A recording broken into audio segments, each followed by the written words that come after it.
संघ दक्ष आरम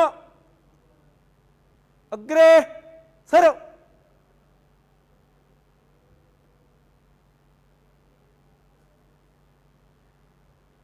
अग्रेसर सम्यक आरम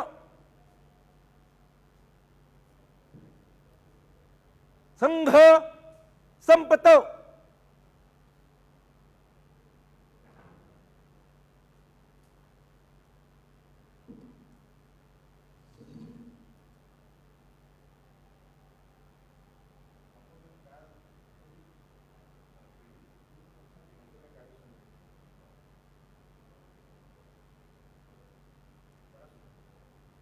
संघ दक्ष संघ सम्यक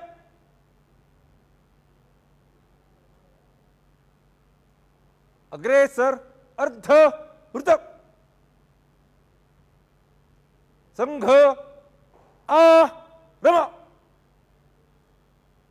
संघ दक्ष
ध्वज प्रणाम 1 2 3 आरम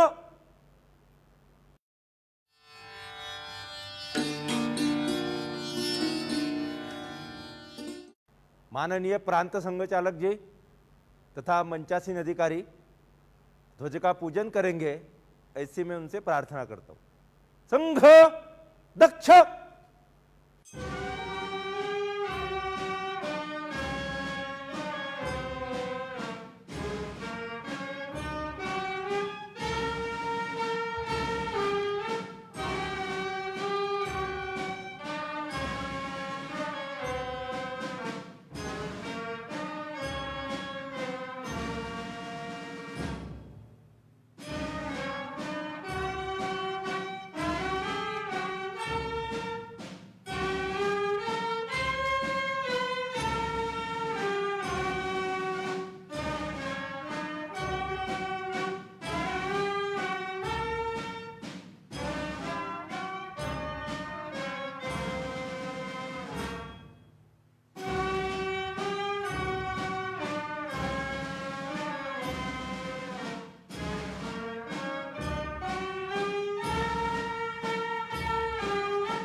आज के अपने उत्सव का प्रास्ताविक एवं वक्ता का परिचय अपने महानगर के माननीय संघ चालक राजेश जी लोया करेंगे, ऐसी मैं उनसे प्रार्थना करता हूं। गुरुर ब्रह्मा गुरुर विष्णु गुरुर देवो महेश्वरा गुरुर साक्षात परब्रह्म तस्मै श्री गुरुदेव नमः। पवित्र भगवा ध्वज माननीय प्रांत संघ चालक जी श्री राम जी, माननीय नागपुर महानगर सह संघचालक जी श्री श्रीधर राव, आज के अपने इस उत्सव में उपस्थित अखिल भारतीय अधिकारी माननीय मंगेश जी भेंडे, उपस्थित स्वयंसेवक बंधुओं, गुरु कौन होता है? तो हमें सबको पता है कि गुरु वही जो हमारा सच्चा पथ प्रदर्शक हो, गुरु वही जो हमारे आदर्श और हमारे उद्देश्य का एक साकार मूर्ति हो, गुरु वही जो हमारे कार्य का एक साकार स्वरूप हो। गुरु को अपने सामने रखते हुए, उससे प्रेरणा लेते हुए हम शक्ति अर्जित करने की और अपने संकल्पों को पूरा करने की गुरु के सामने अपने मन की इच्छा रखते हैं। ऐसे संकल्पों का जो हमने लिया, जो शक्तियां हमने अर्जित की, उसका हर वर्ष गुरु के सामने अर्पण करना। अर्पण इस भाव से कि जो कुछ भी है वो सभी कुछ आपके लिए, और जो शक्तियां मैं अब अर्जित करने जा रहा हूं, जो कार्य का मैंने एक आदर्श अपने सामने रखा है, एक उद्देश्य अपने सामने रखा है, उसको मैं निरंतर पूरा करता रहूं। इसके लिए गुरु से प्रेरणा लेते रहना, उनके समक्ष समर्पण भाव से खड़े रहना, अपने आप को प्रशिद्ध करना। इसीलिए हर वर्ष यह गुरु पूर्णिमा का उत्सव है। इस वर्ष कुछ विशेष परिस्थितियां हैं, हम सबको पता है। किसी कारण से हम सब साथ बैठकर उत्सव मना पाएंगे क्या? तो नहीं बना पाएंगे, कानून की व्यवस्था ऐसी है। लेकिन गुरु पूर्णिमा उत्सव तो होगा ही, उसकी व्यवस्था बदली जाएगी। सभी स्वयंसेवक इस वर्ष जो गुरु पूजन करने वाले हैं और इसके बाद समर्पण का उत्सव भी होगा, वह गट पद्धति से होगा। आप सभी को जानकारी है, उसका विशेष हम ख्याल रखें। हर गट में भी हमारी जो व्यवस्था होगी, वो जो बताया गया है कि हमको फिजिकल डिस्टेंसिंग रखना है, मास्क पहनकर आना है, तथा जो सैनिटाइज अपने को होना है वो घर से होकर भी आना है और वहाँ पर भी व्यवस्था रखनी है। इस तरह का एक उत्सव की कल्पना इस बार की गई है। कहीं पर भी ऐसे व्यवस्था ना बने कि गट की जो व्यवस्था है उससे ज़्यादा की संख्या एक जगह पर इकट्ठा हो, इसका हमको ध्यान रखना है। आज के अपने इस उत्सव में जिनके उद्बोधन का हमें लाभ मिलने वाला है, ऐसे हमारे अखिल भारतीय व्यवस्था प्रमुख माननीय मंगेश जी हमारे बीच में हैं। आपका जन्म 1955 में हुआ। इंटर साइंस में शिक्षा लेने के बाद में 1972 से जब आपने प्रथम वर्ष किया, स्वयंसेवक जीवन की शुरुआत हुई। मुख्य शिक्षक का भी दायित्व निभाया। उसके बाद प्रचारक अंकोला गांव, जो कि कारवार जिला में है, उत्तर कर्नाटका में, वहाँ से प्रचारक जीवन का प्रारंभ किया। नगर प्रचारक, विभाग प्रचारक, महानगर प्रचारक, प्रांत प्रचारक, ऐसे अनेक दायित्वों को निभाते हुए मध्य दक्षिण क्षेत्र प्रचारक, ऐसा आपने दायित्व भी निभाया। क्षेत्र शारीरिक प्रमुख भी आप रहे और उसके बाद अखिल भारतीय सहव्यवस्था प्रमुख और वर्तमान में अखिल भारतीय व्यवस्था प्रमुख, ऐसा दायित्व आप निभा रहे हैं। संगठन कौशल्य के साथ में अनेक विषयों पर अध्ययन करके हमें बौद्धिक के माध्यम से उनका लाभ अनेक बार मिला है। आज भी आपके उद्बोधन से हमें प्रेरणा मिलेगी। व्यक्ति गीत होगा, उसके बाद मैं आपसे विनती करता हूं कि अपने उद्बोधन की वे शुरुआत करें।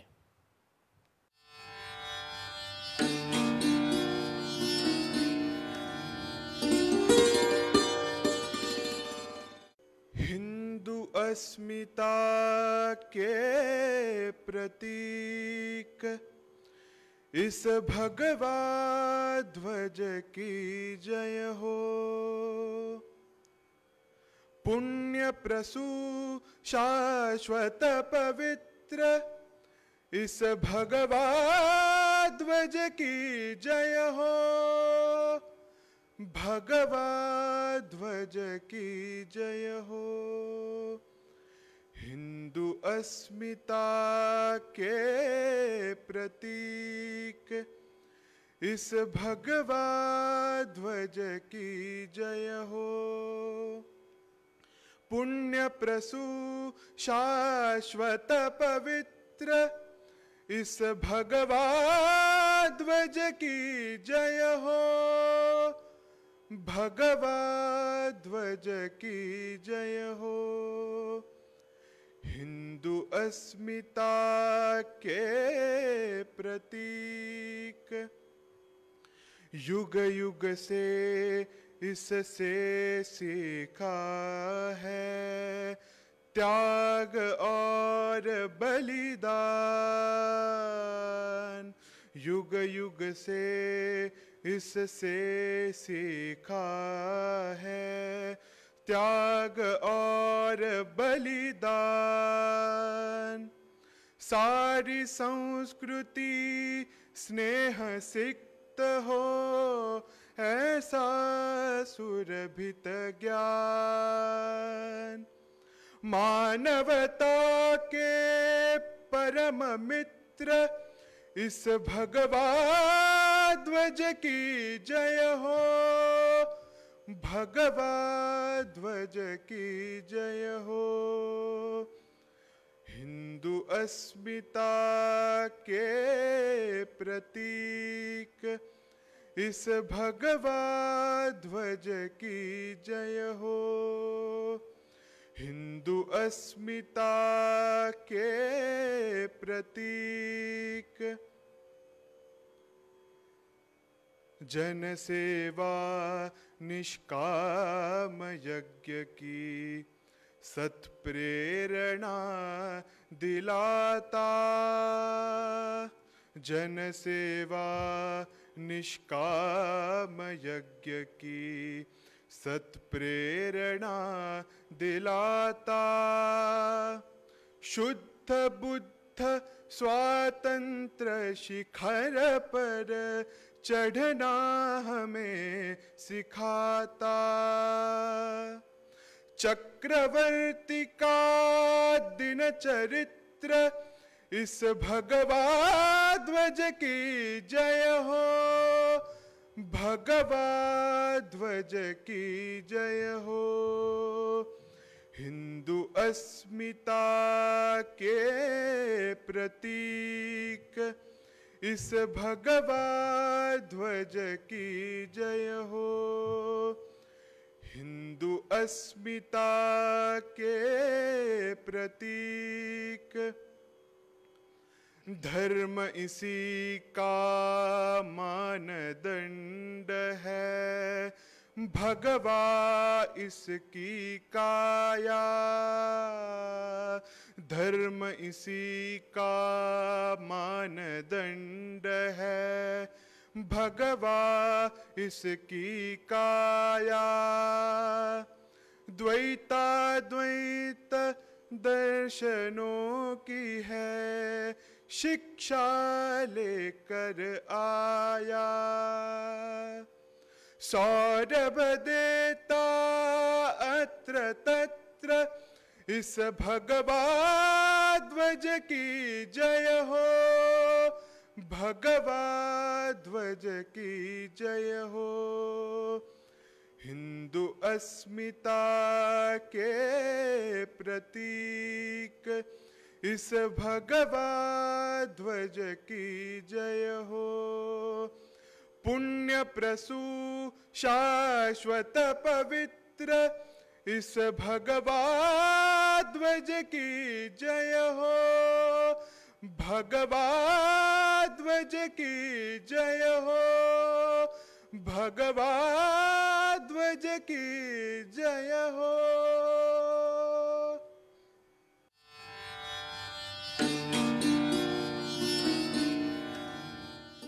माननीय प्रांत संघ चालक जी,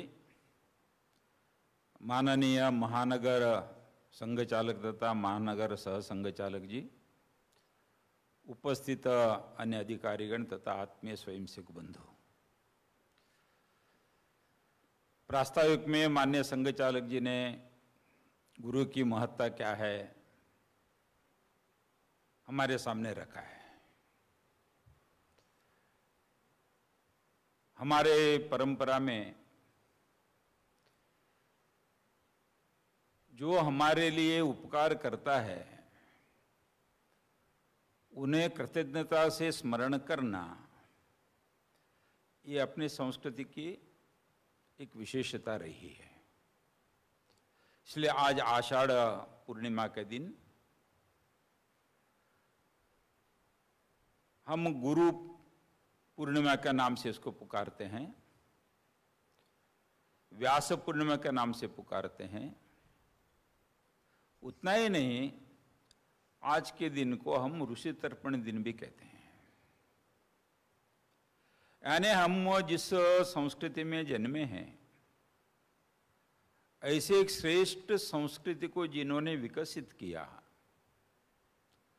ऐसे अपने प्राचीन ऋषि मुनियों का स्मरण करना,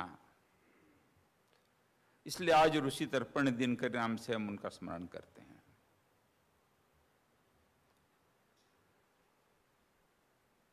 अपने जो ज्ञान का जो राशि भंडार है वो है वेद। वेदों को सामान्य लोग भी समझ सके, इस दृष्टि से उसका विभाजन करते हुए जिन्होंने सामान्य लोगों को वेद को समझाने का प्रयास किया, ऐसे महर्षि वेदव्यास, जिनको हम आदि गुरु कहते हैं, उनका जन्म तिथि भी आज ही होती है। इसके कारण उनका भी हम स्मरण करते हैं। और अभी गुरु के बारे में भी बताया गया, मनुष्य का यदि विकास होना चाहिए तो उनको कोई एक गुरु चाहिए।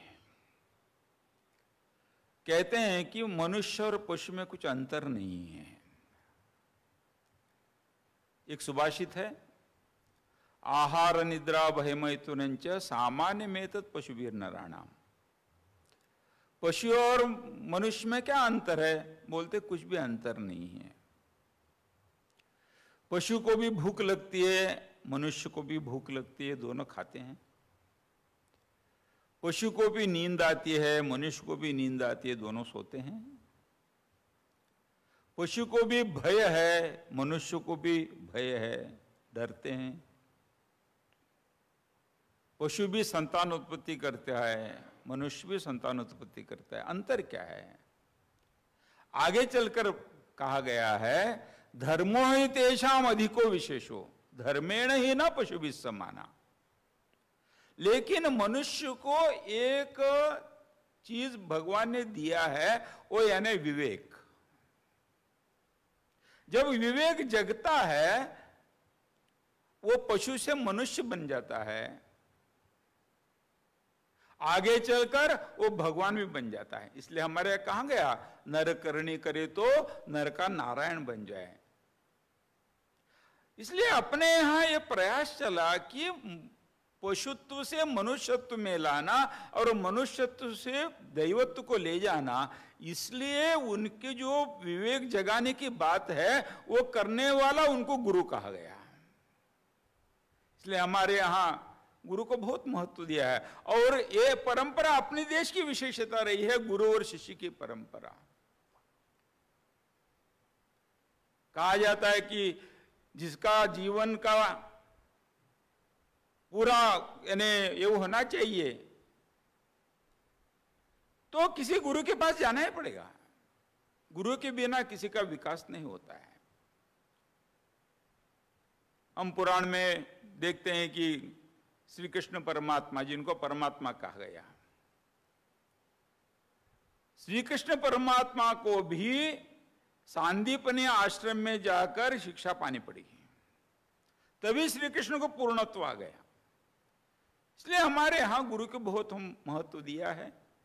इसलिए ऐसे गुरु के स्मरण करते हुए आज के दिन हर एक व्यक्ति अपने अपने गुरु के सानिध्य में जाकर कृतज्ञतापूर्वक गुरु दक्षिणा समर्पण करने का एक परंपरा अपनी चली है।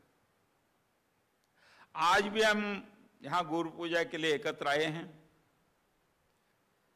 हम सभी संघ के कार्यकर्ता है, स्वयंसेवक है, पुराने स्वयंसेवक है। हमारे लिए कुछ विशेष नहीं लगता है, लेकिन जो कोई नया आदमी आता है ऐसे उत्सव में, उनको तो आश्चर्य लगता ही है। जब मैं प्रांत प्रचारक था, एक छोटे से गांव में गुरु पूजा उत्सव के लिए नई शाखा थी, 5-6 महीने हो गए थे शाखा शुरू होके। उत्साह भी अच्छा उत्साह था स्वयंसेवकों के मन में। तो गया उत्सव में उन्होंने उस गांव में रहने वाले एक स्वामी जी को सानिध्य के लिए बुलाया था, अध्यक्षता के नाते। उस गांव में एक ही स्वामी जी रहते थे। उनको जाकर कार्यकर्ता बोले, नया उत्साह था, बोले महाराज हम आज गुरु पूजा करने जा रहे हैं, आप आइए, पधारिए। उनको भी लगा अच्छी बात है, वो आ गए। उस उत्सव में मैं गया था वक्ता के नाते। तो आकर उनको बिठाया, ध्वजारोहण हो गया, उनसे भी पूजा करवाई, मैंने भी पूजा की। बाद में सब स्वयंसेवक आकर पूजा करने लगे। उस गुरु महाराज को अटपटा सा लगने लगा, क्योंकि वो उस गांव में रहने वाले एक ही स्वामी जी है। उनको लगा मुझे बुलाया और ये और कुछ कर रहे हैं, मेरी पूजा तो नहीं कर रहे हैं। वो एक बार जिन्होंने बोल उनके तरफ वो देखते थे, एक बार मेरे तरफ देखते थे। उनको अटपटा सा हो रहा था, क्योंकि हमारी जो पूजा का तरीका है, ये लोगों को समझ में आना थोड़ा कठिन होता है। जब पहला उत्सव हो गया 1928 में, उस दिन भी ऐसा ही हुआ था। परम पूज्य डॉक्टर साहब ने पहले दिन सूचना दी स्वयंसेवकों को, कल हमको गुरु पूजन करना है, इसलिए कल आते समय पुष्प और दक्षिणा लेके आना। स्वयंसेवक बीच में चर्चा चली, जो गुरु कौन होंगे? गुरु होंगे डॉक्टर साहब। अच्छा मौका है, कल गुरु डॉक्टर साहब का पांव छूकर प्रणाम करने का मौका मिलेगा। नहीं, कुछ लोग बोले नहीं, हमको जो दंड सिखाने वाले हैं अन्ना सोनी जी, वो गुरु होंगे, उनकी पूजा करेंगे। सभी आ गए कार्यक्रम में। तो ध्वज लहराया गया। बाद में डॉक्टर साहब ने उद्बोधन किया। उसमें डॉक्टर साहब ने कहा कि हम जो आज पूजा कर रहे हैं, ये तत्व का प्रतीक है। हमें व्यक्तिनिष्ठ नहीं बनना है, हमको तत्वनिष्ठ बनना है। ये तत्व का प्रतीक परम भगवद्ध्वज हमारा गुरु हमने स्वीकारा है। तब स्वयंसेवक को समझ में आ गया, तब तक स्वयंसेवक भी समझ में नहीं आया था। क्यों डॉक्टर साहब ने परम पवित्र ध्वज को, पवित्र भगवद्ध्वज को ही गुरु के स्थान में अपनाया? परम पूज्य डॉक्टर हेडगेवार ये एक दूरदृष्टि रखने वाले थे। उन्होंने सोचा मैं इतना बड़ा देश, इतना बड़ा समाज को परिवर्तन करने जा रहा हूं, एक आदमी सदा के लिए प्रेरणा दे सकेगा क्या? क्योंकि मनुष्य तो शाश्वत नहीं है, अशाश्वत है, एक दिन तो जाना है दुनिया छोड़कर। उतना है मनुष्य पतनशील भी है, कब पतन होगा मालूम नहीं है। कभी कभी होता है ना, अच्छे मित्र होते हैं, पहले दिन तक अच्छा संबंध रहता है, दूसरे दिन बिगड़ जाता है। अरे कल तक तो अच्छा ही था भाई। हाँ, वही मनुष्य है ना। इसलिए इतना एक बड़ा काम करना है तो शाश्वत प्रेरणा देने वाला एक बिंदु होना चाहिए। और कभी एक व्यक्ति के आधार पर जो संगठन खड़े होते हैं वो टिकते नहीं हैं। आज हम देखते हैं अपने देश में कितने अलग अलग राजकीय पार्टियां हैं, आध्यात्मिक क्षेत्र में काम करने में बहुत संगठन है, एक के दो, दो के चार देखते हैं। तमिलनाडु में एक पार्टी थी, उसका नाम था जस्टिस पार्टी। शुरू हुई 1916 में।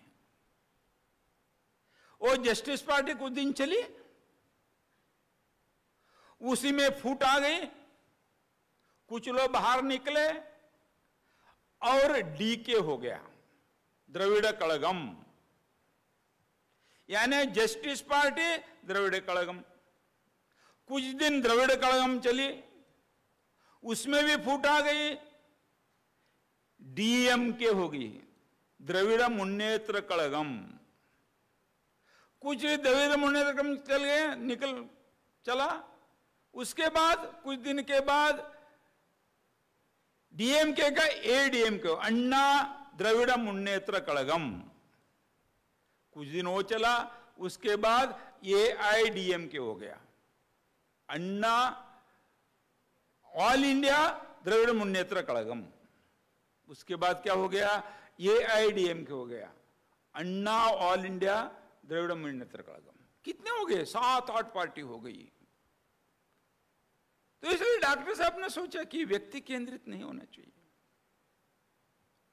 इसे तत्व का प्रतीक होने वाला ये परम पवित्र भगवद जो सहस्र वर्षों से हमको प्रेरणा देता है, उसको परम पूज्य डॉक्टर साहब ने गुरु के स्थान में रखा।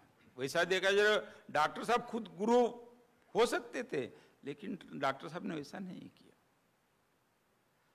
आज ये भगवा ध्वज को देखते ही लोगों को लगता है कि ये भगवा ध्वज यानी आरएसएस का ध्वज है। ये आरएसएस का ध्वज नहीं है। आरएसएस तो 1925 में जन्मा, लेकिन ये भगवा ध्वज कब इसका उदय हो गया, दुनिया कोई नहीं बता सकता। परंपरा से चलता है। कारण क्या है, कोई भी ध्वज है उस देश का, समाज का जो मानस है, प्रकृति है, उसको दिखाता है। ये भगवा ध्वज जो है, ये ज्ञान का प्रतीक है, ये त्याग का प्रतीक है, ये पराक्रम का प्रतीक है। दुनिया में भारत की संस्कृति का जो प्रवास हो गया, आप यदि हेबालकर जी का किताब पढ़ेंगे, भारतीय संस्कृति का विश्व संचार, दुनिया के सब देश में अपने लोग गए थे। किस आधार पर गए थे? खड़ग लेके गए थे क्या?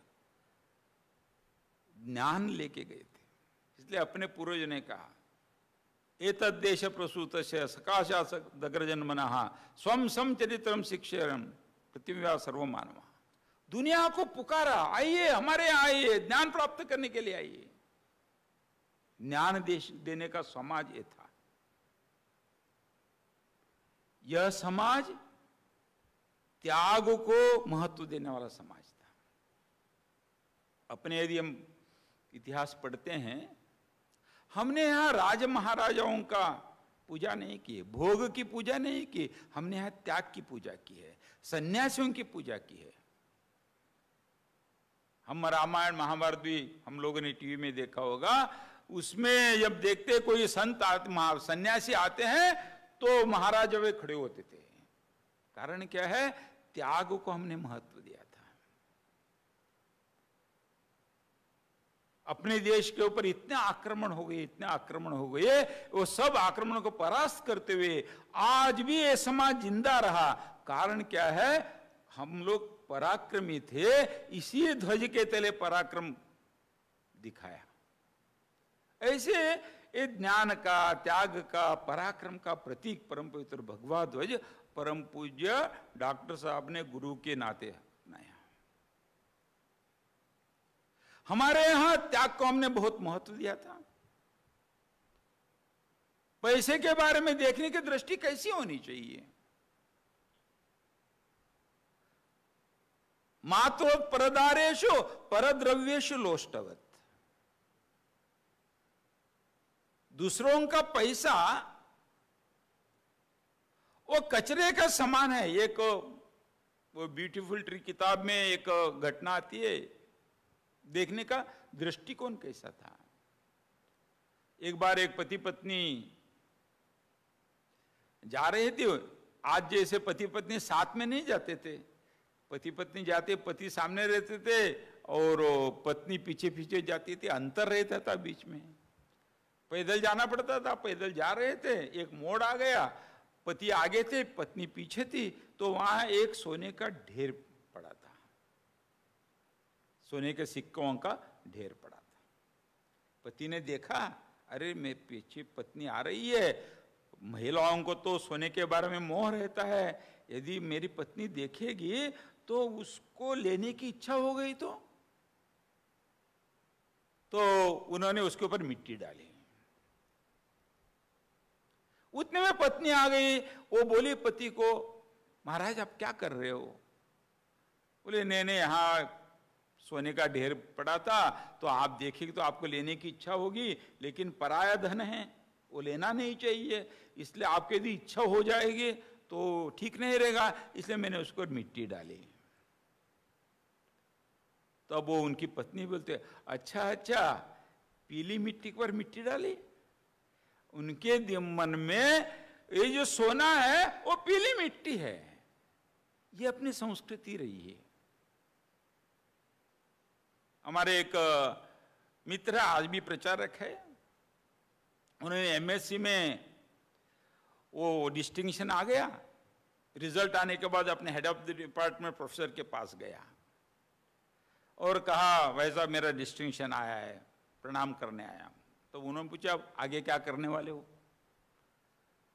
आगे क्या करने वाले हो? उन्होंने बताया मैं प्रचारक बनने वाला हूं। प्रचारक क्या होता है उनको मालूम नहीं, संघ प्रचारक के मालूम ही नहीं उनको, प्रोफेसर को क्या होता है प्रचारक कहने। इन्होंने सोचा कि उनको समझाना है, इसलिए बोले जो विवेकानंद ने जिसके लिए काम किया वैसे काम करना चाहता हूं। तो तुरंत उस प्रोफेसर ने क्या कहा उनको, बेवकूफ हो, अकल है क्या तुमको? मैं तुमको अमेरिका भेज दूंगा, पैसे कमाओ, शादी करो, आराम से रहो। ये क्या विवेकानंद बनने वाला? अरे एक नौजवान कह रहा है कि मैं विवेकानंद जैसे जीवन बिताना चाहता हूं, लेकिन उनको उपदेश क्या मिला? कारण यानी आज सब दूर हम अपने जो जीवन मूल्य है उसको हमने निकाल दिया है, उसके कारण आज हम एक स्खलन देखते हैं। राष्ट्रीय स्वयंसेवक संघ पिछले 95 ईयर से इस देश में अपने परंपरागत संस्कारों को बल देने का प्रयास कर रहा है। आज संघ का स्वयंसेवक कैसे व्यवहार करता है? मैंने एक घटना पढ़ी थी जब लातूर में भूकंप हो गया। उस समय इंडियन एक्सप्रेस में एक बॉक्स में एक समाचार आया था। वो समाचार क्या था? सैकड़ों लोग, हजारों लोग मर गए थे, अपने स्वयंसेवक भी वहां काम कर रहे थे, अलग अलग लोग भी काम कर रहे थे, वहां जो सुरक्षा कर्मी थे वो भी वहां सुरक्षा का काम कर रहे थे। लेकिन समाचार ये आया था कि सुरक्षा में रहने वाले लोग कि वहां जो मरे हुए जो प्रेत है उसके ऊपर के दाग जो गहने हैं उसको निकालकर जेब में डालते हैं, इसलिए उसको डिस्कार्ड किया गया, ऐसा एक समाचार छपा था। वही अपने स्वयंसेवकों के व्यवहार के बारे में कैसा था कि कुछ स्वयंसेवक वहां काम कर रहे थे मिट्टी निकालने का, डेब्रिस निकालने का, तो एक 12वीं का बच्चा वो भी काम कर रहा था, उनको एक सोने की पेटी मिली। वो खोल के देखता है, लगभग 2 किलो सोना रहेगा, उतना सोना उसमें था। वो यदि लेकर घर जाता किसी को मालूम नहीं पड़ता था, लेकिन उन्होंने ऐसा किया था। किया क्या? वैसा नहीं किया। वो लेकर वहां जो मेप शिफ्ट कार्यालय था वहां जाकर अपने कार्यालय प्रमुख को उन्होंने दे दिया, कहा भाई साहब ऐसे ऐसे फलाने घर में मिला है। उन्होंने रख लिया। उस घर से सब लोग मर गए थे, लेकिन एक बूढ़ा जिंदा था, वो भी अस्पताल में था, उनको जाकर कहा आपके घर में सोने की पेटी मिली है, आप ठीक होने के बाद लेके जाइए। ऐसा क्यों होता है? इसका कारण है कि संघ की जो कार्य पद्धति है, उस कार्य पद्धति के कारण ये संस्कार मिलते हैं। तो उस कार्य पद्धति का एक अंग है ये आज का गुरु पूजा उत्सव। मैं पूरा कार्य पद्धति का विश्लेषण नहीं करूंगा। मैंने बताया ये जो देखने के लिए बहुत छोटा सा कार्यक्रम है, सामान्य कार्यक्रम है, लेकिन इस कार्यक्रम से असामान्य गुण निर्माण होते हैं। डॉक्टर साहब ने जो ये कार्यक्रम विकसित किया, इसमें एक साथ दो बातें हो गई। ये क्या है, सामान्यतः अपने इतिहास देखते हैं देश के, तो कोई भी दल हो, कोई भी संगठन हो, उनको यदि आर्थिक व्यवस्था किसी ना किसी एक उद्यमपति के सहारा चलता है। लेकिन डॉक्टर साहब ने सोचा नहीं, अपना संगठन अपने बलबूते होने चाहिए, इसलिए संघ के काम के लिए किसी उद्यमपति के सामने हाथ फैलाने की जरूरत नहीं है। जो अभी अभी आत्मनिर्भर की बात चल रही है, डॉक्टर साहब ने तभी सोचा आत्मनिर्भर संगठन होना चाहिए। और दूसरी बात है, ये जो समर्पण है, इसके कारण भी उनके मन में एक ऐसा भाव निर्माण होता है, समर्पण करते करते करते वो पूरा जीवन समर्पित कर देता है। कारण क्या है? दुनिया में आदमी को सबसे प्यारा वस्तु कोई है तो कौन सा है? पैसा है। पैसे के लिए झगड़े होते हैं, पैसे के लिए मारामारी होते हैं, पैसे के लिए खून खराब होता है, पैसे के लिए भाईचारा टूट जाता है। आदमी के पैसे देने की बात आती है, वो 10 तरीके से सोचता है। एक छोटी सी किस्सा है ना, एक बार एक व्यक्ति ने घोड़ा पाला था, वो घोड़ा गुम हो गया। उन्हें ढूंढने का प्रयास किया, सब दूर ढूंढा, 3 दिन 4 दिन ढूंढा, लेकिन मिला नहीं। बहुत परेशान हो गया। उनके गांव में एक हनुमान जी का मंदिर था, जाकर हनुमान जी को मनौती की उन्होंने, हे भगवान यदि मेरा घोड़ा मिल जाएगा तो उसको बेचकर उसका आधा पैसा तुम्हारे हुंडी में डालूंगा। क्या चमत्कार हो गया मालूम नहीं, दूसरे दिन घोड़ा मिल गया। मिल गया तो और ज्यादा परेशान हो गया अभी वो, क्यों अभी घोड़ा बेचना पड़ेगा, बेचकर आधा हनुमान जी को देना पड़ेगा, नहीं तो हनुमान जी चुप रहेगा क्या? मनौती की है ना। तो बेचने के लिए गया, तो बाजार में जाकर खड़ा हो गया और बोला कि घोड़ा बेचना है, घोड़ा बेचना है। घोड़े की कीमत 1000 रुपया, घोड़े की कीमत 1000 रुपये में घोड़ा लोग लेने आए हैं। तो बोला नहीं, घोड़ा जो लेगा उनको बिल्ली भी लेनी पड़ेगी, बिल्ली की कीमत 20,000। गड़बड़ है। तो लेकिन आखिर एक आदमी ने ले ली, 20,000 बिल्ली को दे दिया, 1000 घोड़े का दे दिया, 21,000 देकर वो लेके गया। ये सीधा मंदिर चला गया और जाकर भगवान को 500 रुपए चढ़ाया। यानी आदमी देने की बात आती है तो 10 तरीके से सोचता है कैसा बचना। लेकिन संघ में ऐसा नहीं है। संघ के स्वयंसेवकों को समर्पण करने में ही बड़प्पन लगता है, गर्व लगता है। एक के कार्यकर्ता के घर गया था, उनका बालक 4th या 5वीं पढ़ने वाला नाश्ता के लिए बैठे थे। उन्होंने पूछा मुझे, अंकल मैंने कितने गुरुदक्षिणा की आपको मालूम है क्या? मुझे क्या मालूम भैया आपने कितना की? बोले मैंने 2,900 रुपये गुरुदक्षिणा की। कितने पढ़ने वाला है? 4th 5वीं पढ़ने वाला। उनके घर में उनको पिताजी ने गोलक दिया है, वो नगर कार्यवाही पिताजी उसमें डालते जाता है और अभिमान से कहता मैंने इतनी गुरुदक्षिणा की। ज्यादा करने में उनको बड़पन की महसूस होती है। तो कारण एक करते करते करते करते पूरा जीवन समर्पित कर देता है। तेरा वो अमर रहे मां, हम देना चाह रहे न रहे, इस भाव से वो जीवन जीता है। इसी कारण हम देखते हैं देश भर में जो भी आपदा आती है पहले पहुंचने वाला कौन होता है? संघ का स्वयंसेवक पहुंचता है।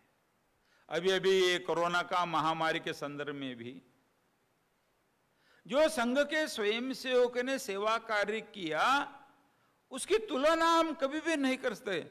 ऑल टाइम रिकॉर्ड रहेगा। लगभग 86,000 गांवों में सेवा कार्य चला, यानी जहां अपना शाखा भी नहीं है लेकिन वहां स्वयंसेवक है, वहां भी सेवा कार्य चला। लगभग 4,70,000 स्वयंसेवकों ने काम किया। 1,11,00,000 परिवारों की सहायता की।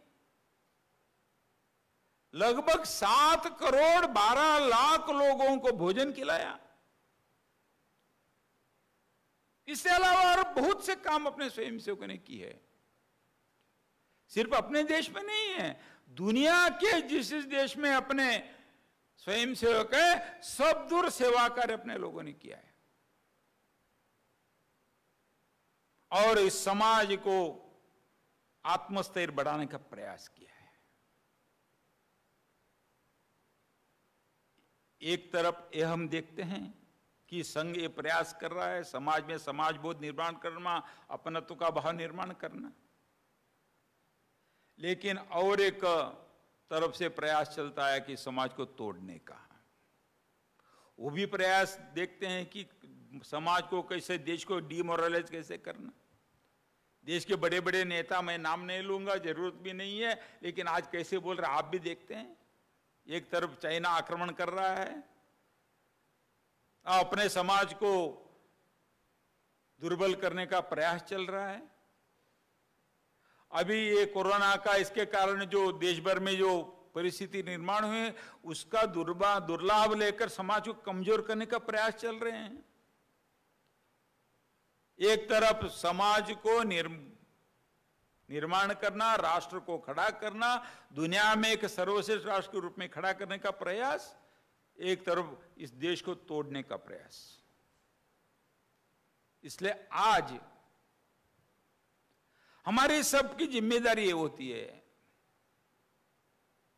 इस देश को यदि खड़ा करना है, इस देश की सज्जन शक्ति को खड़ा करना है। अभी मैंने सेवा कार्य के बारे में, सिर्फ संघ ने इतना ही नहीं, समाज में ऐसे अच्छे काम करने वाले बहुत लोग हैं। ये नागपुर का मैंने सुना लगभग 700-800 संस्थाओं में काम किया है। हम सभी का यदि हिसाब लगाएंगे देश भर में जिन्होंने इतना किया, अपने से दुगना तिगना हो जाएगा सबका मिलाकर। यानी समाज में ये भाव है।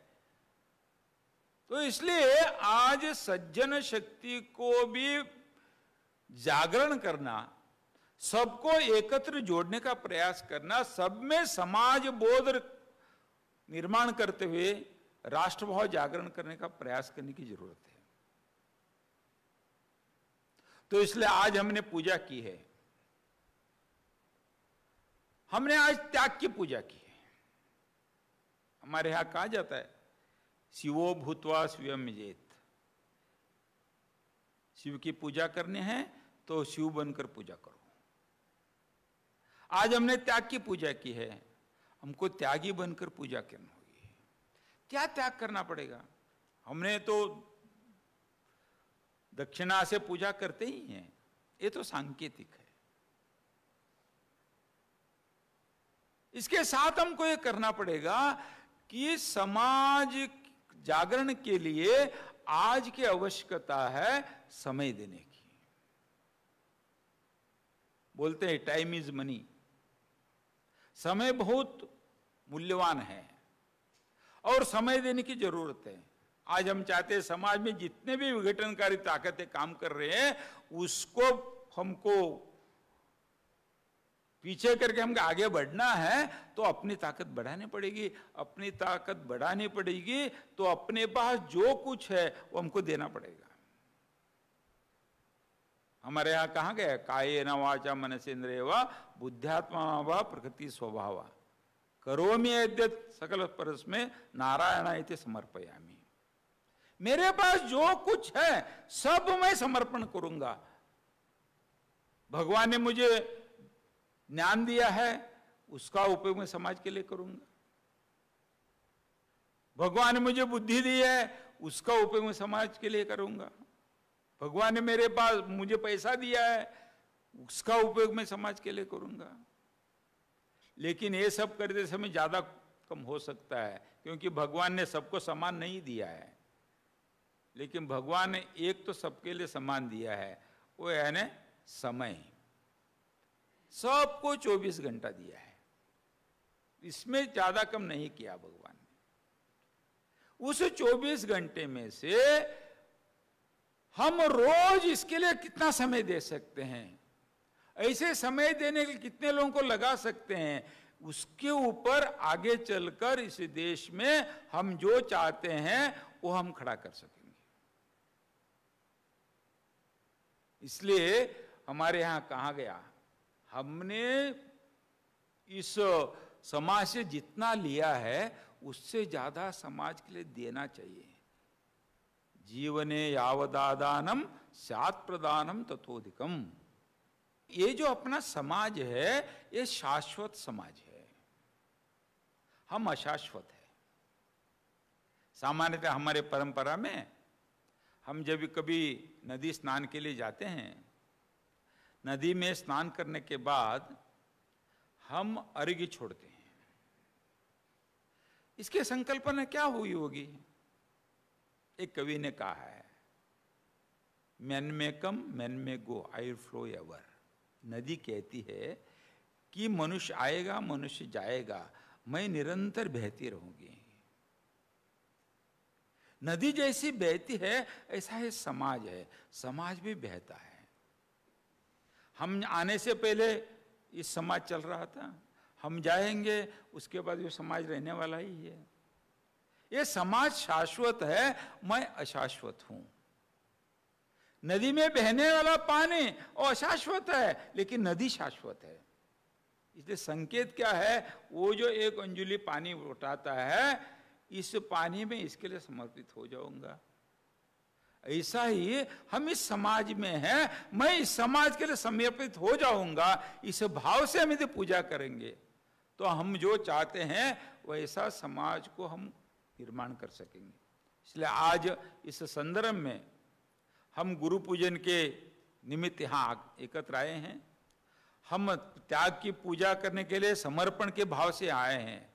तो हमारे आज की अपेक्षा है हर एक ने ज्यादा से ज्यादा समय दे, अपने पास जो भी प्रतिभा है वो प्रतिभा अपने समाज के लिए उपयोगी हो, इस दृष्टि से हम देने का संकल्प करेंगे तो ये गुरु पूजा जो हम कर रहे हैं ये सार्थक हो जाएगा। ऐसा बताते हुए मेरा वक्तव्य में समाप्त करूं।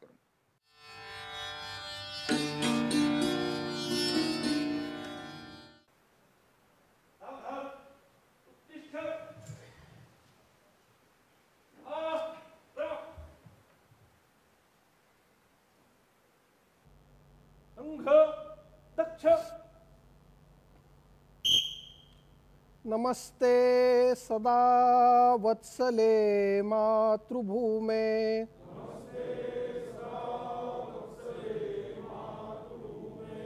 त्वया हिन्दुभूमे सुखं वर्धितोऽहम्।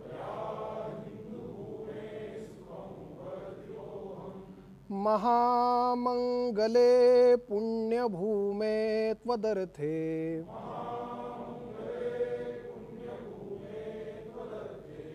पतत्वेशकायो नमस्ते नमस्ते।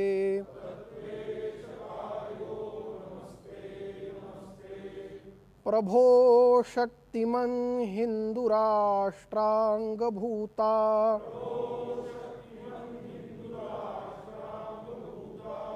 इमे सादरन्त्वा नमामो वयम्। त्वदीयाय कार्याय बद्धा कटीयम्,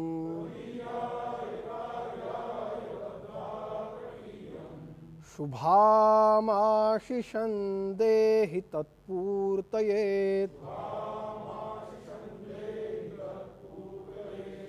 अजय्यां च विश्वस्य देहि शक्तिम्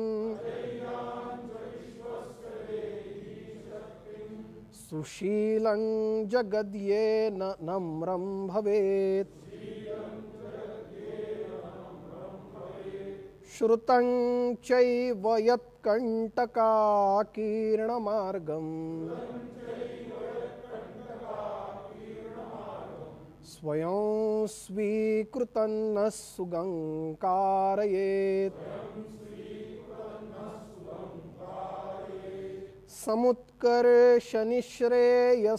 समुत्कर्षनिःश्रेयसस्यैकमुग्रम् परं साधनं नाम वीरव्रतम् तदन्तस्फुरत्वक्षया ध्येयनिष्ठा वृदन्तः प्रजागर्तु तीव्रानिशम् विजेत्री च न संहता कार्यशक्तिर्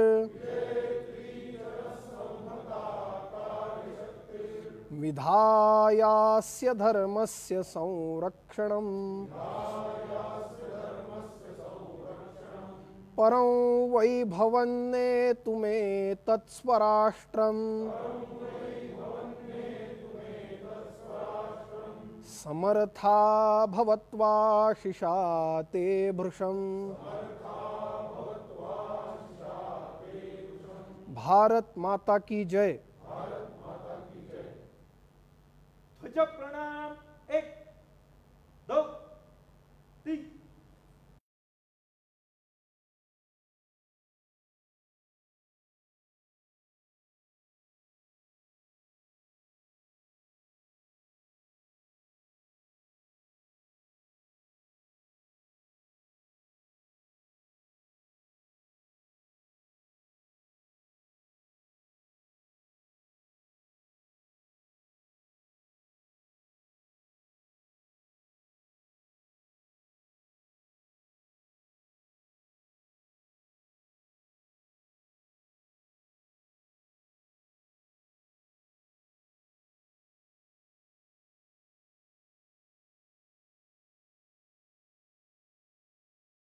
संघ विकिरण